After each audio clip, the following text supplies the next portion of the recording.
So patents generally, for those who don't know really how it works, you got to understand that it's a right that's territorial in nature. So you're going to have to file probably in more than one country, and it can get really, really expensive. So it's not something you want to pay for yourself. And when I say expensive, at the end of the day, if you have protection in Europe, Canada, parts of Asia, US, it's going to cost you probably way over $100,000.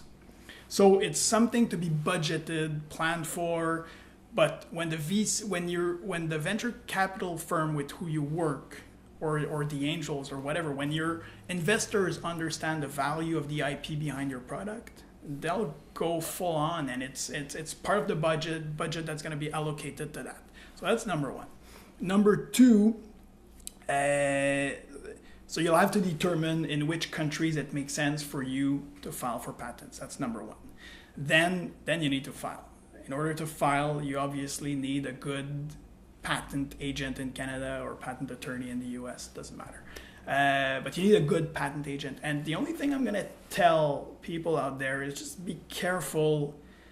The stats generally are that one patent out of two will be declared invalid if they go to court in the US. And there's a lot of ways to have a patent declared invalid, but I can tell you if it's not done properly from the get-go, it's just going to make it easier to have it declared invalid down the road. And you're going to give a bunch of representations and warranties. For those of you out there who don't know what a representation and warranty is, it's something you tell your investors in your contracts that your patents are good, valid, so on. If you're acquired down the road, you'll give the exact same representation and warranty. The patents are good, valid, blah, blah. And if they're not, you may end up with some problems with either your investors or your acquirer.